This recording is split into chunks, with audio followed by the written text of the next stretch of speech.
என்ன ஆச்சு உனக்கு? அதுவும் இந்த நேரத்துல தண்ணி போட்டு வந்திருக்கியா? டேய், வீட்டை உடனடியா காலி பண்ணி ஆகணும். இல்லனா கை வேற கால் வேற தலை வேற துண்டு கொண்டா வெட்டிடுவேன். அப்படியா? ஆமா. போய் கத்தியை தீட்டிட்டு வா.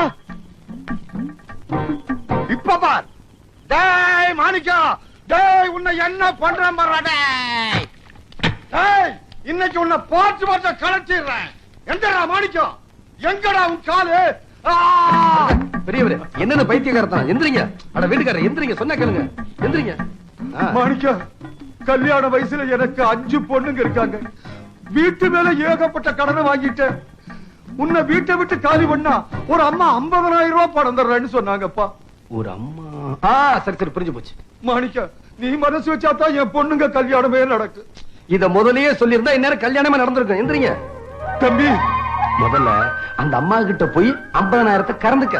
அத்தோட இந்த பணத்தை வச்சு பொண்ணுகளுக்கு தாலி வாங்கி போடு.